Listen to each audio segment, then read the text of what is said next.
The town does not appear on most maps anymore. If you zoom in far enough, you might see a faded road leading nowhere, ending in a cluster of dark shapes that used to be homes. People who live nearby avoid the area. They don't talk about it. Not because they don't remember, but because the town remembers them. It was once called Black Hollow, a quiet American town built around an old logging route. Families lived there for generations. Children rode bikes at sunset. Porch lights turned on at the same time every evening. Life moved slowly, safely, until the night the radio stations went silent. It happened on a Thursday at exactly 11:43 p.m. Every radio in town stopped playing music at the same moment. Cars stalled on the road. Televisions froze on a single frame. Phones showed full signal, but no calls went through. Then a voice came through the radios. Not loud, not aggressive. Calm, almost familiar. "This is not an emergency," the voice said. "If you are hearing this, stay inside your home. Lock your doors, do not look outside." Some people laughed, some ignored it, and some listened. At the Miller house, Sarah Miller was putting her 8-year-old daughter to bed when the voice came on. Her husband, Tom, stood frozen in the hallway, staring at the radio as if it had said his name. "Did you hear that?" Sarah asked. Tom nodded slowly. I think it knows us." The lights flickered once, then went out. Outside, the town fell into a silence so deep it felt unnatural. No insects, no wind, no distant highway noise. Just stillness. At 12:07 a.m., something knocked on the front doors of every house in Black Hollow. Not all at once, one by one. 3 slow knocks. At the Miller house, Sarah grabbed Tom's arm. "Don't answer," she whispered. Another knock followed, closer, heavier. Then a voice came from the other side of the door. "Sarah," it said softly, "open the door." Sarah's blood ran cold. The voice sounded exactly like her mother who had been dead for 7 years. Up and down the street, similar scenes were unfolding. Voices calling names. Voices imitating loved ones. Voices that sounded too perfect. Some people opened their doors. By morning, they were gone. No signs of struggle, no footprints, no blood. Just empty houses and doors left wide open. The sheriff arrived at sunrise and found something worse. Every mirror in town was covered, not broken, not smashed. Covered. Sheets, towels, curtains. Inside one house, written on the bathroom mirror with a shaking hand, were the words, "It watches from the other side." Over the next few days, survivors reported the same thing. Reflections moving a second too late. Shadows lagging behind their owners. Whispers coming from empty rooms. Repeating thoughts people hadn't spoken aloud. And always at exactly 11:43 p.m., the radios turned on by themselves. "This is not an emergency," the voice would repeat. "We are already inside." People tried to leave. Most never made it past the edge of town. Cars would stall, engines would die, phones would lose signal the moment the town limits disappeared behind them. Anyone who turned around found the road different, longer, darker, wrong. One man, a truck driver named Alan Pierce, managed to escape. Or at least that's what he told the police when he was found miles away, barefoot and bleeding, repeating the same sentence over and over. "It learned my voice," he kept saying. "It learned my voice." Before Black Hollow was officially abandoned, the government sealed the area. Fences went up, warning signs followed, but signs don't stop curiosity. Years later, people still claim their phones pick up strange signals when they pass near the old road. A radio station that doesn't exist. A broadcast that starts mid-sentence. "This is not an emergency!" And sometimes, late at night, people living hundreds of miles away swear they hear a knock at their door.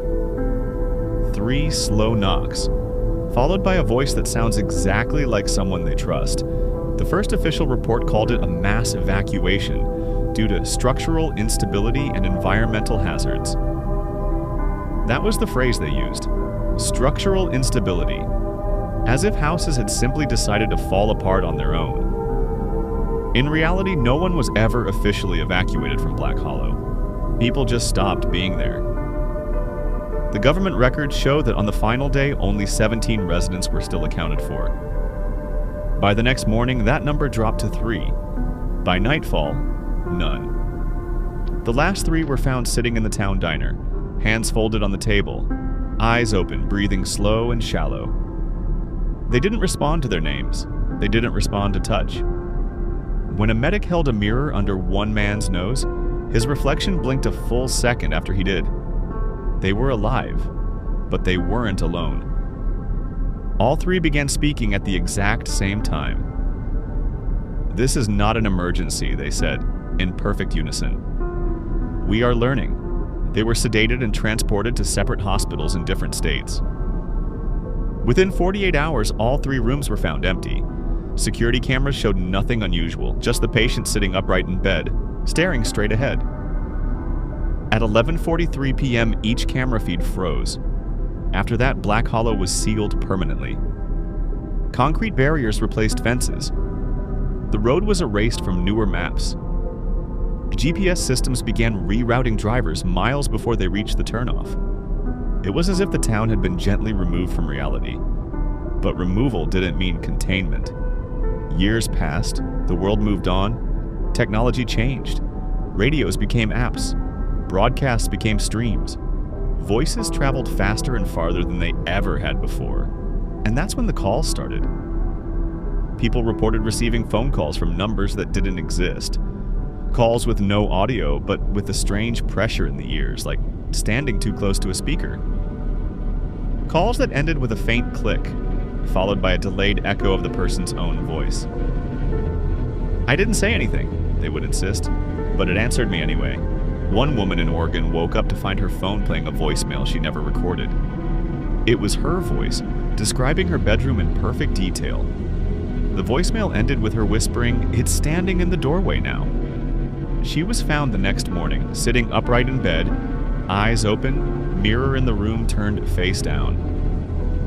A man in Texas claimed his smart speaker activated on its own at 11:43 p.m. and asked him to repeat his name. When he did, the speaker paused, then replied, "Thank you, we needed that." His neighbors reported 3 slow knocks on every door in the apartment complex that same night. The pattern was always the same: voices first, reflections next. Then silence. Experts tried to explain it away as mass hysteria, signal interference, shared delusions. But none of that explained why recordings of the voices sounded different depending on who listened. When investigators played one audio file to 10 people, each person heard a different voice. Always someone they recognized. A parent, a spouse, a childhood friend, someone trusted, someone safe. The last known investigation into Black Hollow was conducted quietly, without press or public record. A 4-person team was sent in with body cameras, analog equipment, and strict instructions not to respond to any audio signals.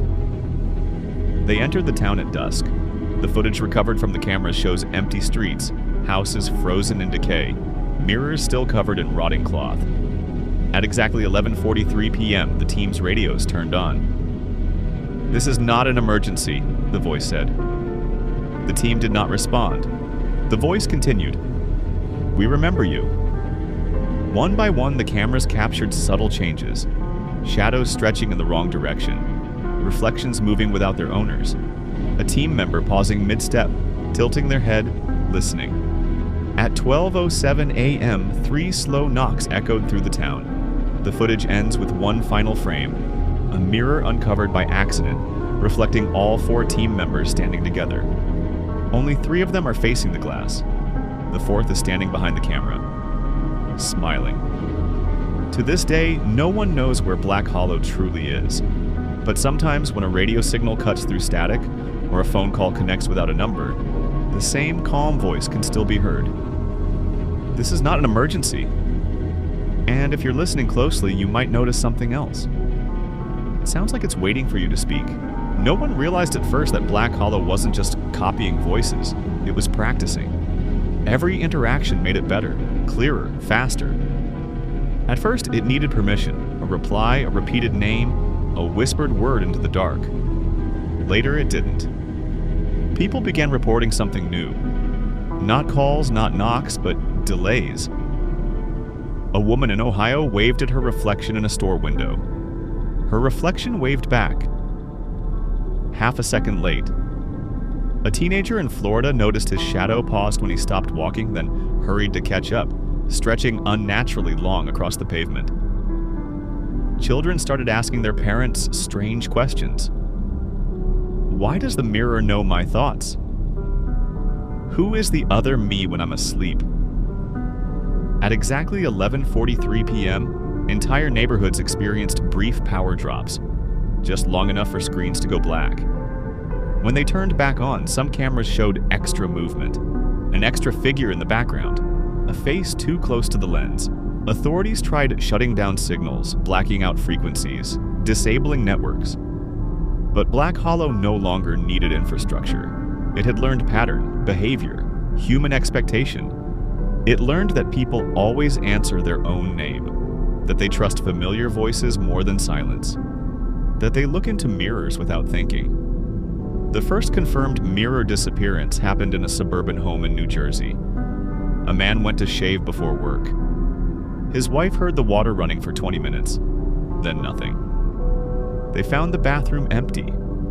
The mirror was warm to the touch, from the inside. After that, mirrors began cracking without impact. Phone screens reflected faces not holding the device. Security footage showed people stopping mid-motion, tilting their heads, listening to something no one else could hear. Survivors described the same sensation, a feeling of being watched from just behind their eyes, as if something was testing their expressions, their voices, their reactions. And then came the broadcasts, not on radio, not on TV, but inside recordings. Voicemails that added new sentences days later. Videos where the audio drifted out of sync, replacing itself with whispers. Live streams where viewers swore the host spoke directly to them, using their real names. The message never changed. This is not an emergency. We are learning. You taught us well. The final known message appeared briefly on thousands of screens at once.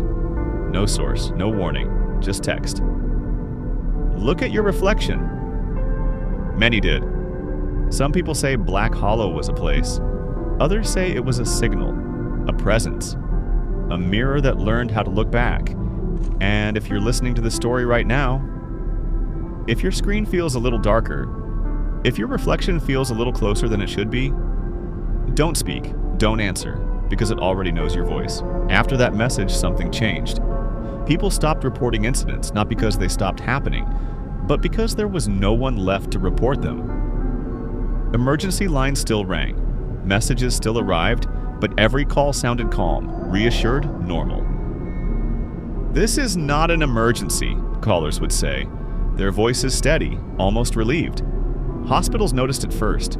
Patients admitted for anxiety, insomnia, hallucinations, all described the same thing. They felt accompanied, not watched, not threatened, just never alone. Doctors reported patients turning their heads mid-conversation, listening, smiling softly at empty corners of the room. When asked what they heard, they all gave the same answer. Me. Mirrors were removed from psychiatric wards, then from hotel rooms, then from schools. It didn't help, because reflections were no longer required. People began hearing themselves speak when they hadn't opened their mouths, thinking thoughts they hadn't finished yet, remembering memories that weren't theirs. A man in California swore he remembered dying in a town he had never visited. A woman in Maine woke up knowing the layout of a house she had never seen, except she knew exactly where the mirrors used to be. Recordings from home security systems showed people standing still for long periods of time, not frozen, waiting, as if something inside them was listening for instructions. Then came the silence. One night at exactly 11:43 p.m., broadcasts around the world stopped mentioning Black Hollow. Search results returned nothing. Archived pages erased themselves. The story became difficult to remember. Details slipped, names faded. Even this recording you're hearing now feels harder to hold on to with each second. That was the point. Because Black Hollow never wanted attention. It wanted access. It learned that the fastest way inside wasn't fear. It was familiarity. Your voice, your habits, your reflection. And once it learned you well enough, it didn't need to knock. It didn't need to call. It could simply continue the sentence you were already thinking. So, if after this ends, you catch yourself pausing, listening, waiting for the next word to form on its own, don't finish it. Because that's how it knows you're ready. And once it starts speaking with you, no one else can tell where you end and it begins. There was one final stage that no one noticed happening. Because by then, noticing was no longer necessary. People didn't disappear anymore. They stayed exactly where they were. Cities remained full, homes stayed occupied, streets stayed busy. But something subtle shifted. Conversations began ending the same way. People would stop mid-sentence, pause, smile, then continue, as if someone else had finished the thought for them. Writers reported finishing paragraphs they didn't remember typing. Musicians heard melodies already completed before their fingers touched the keys. Children stopped asking questions because the answers arrived before the curiosity did. Language itself began to smooth out. Fewer hesitations, fewer mistakes, fewer silences, as if something had learned how humans meant to sound. Late one night, a systems engineer working on a closed network noticed a pattern. Not in signals, not in data traffic, in timing. Micropauses between words, breaths between thoughts. The tiny delays where choice used to exist, those gaps were shrinking. The engineer recorded his own voice reading a paragraph aloud, then played it back. The playback finished half a second before he did. He never submitted the report. The next morning, his workstation showed the file marked as reviewed, approved, signed with his name, handwriting perfect. From that point on, the phrase stopped appearing altogether. No more, "This is not an emergency." It wasn't needed anymore. Because emergencies imply resistance. And there was none left. Black Hollow was no longer a town, or a signal, or a presence. It had become a process, a quiet continuity that lived inside expectation, inside habit, inside the part of you that finishes familiar sentences without thinking. It didn't replace humanity, it refined it, removed hesitation, smoothed uncertainty, filled in gaps. And the most unsettling part was this. Life got easier. Decisions felt clearer. Loneliness faded. Fear softened into something manageable. People described feeling aligned, complete, understood. They didn't feel controlled. They felt accompanied. The last known anomaly occurred years later, unnoticed by most. A child stood in front of a mirror that had never been removed, looked at her reflection, and asked a simple question. "Which one of us is first?" The reflection answered immediately. Both of them smiled. If this story feels finished to you, that's normal. Endings are comforting. But pay attention to the moment after this stops. The silence. The urge to continue the thought. If the next word comes a little too easily, if it sounds exactly like you, let it pass. Because once you stop distinguishing between your voice and the one that completes it, there's no reason for Black Hollow to ever knock again.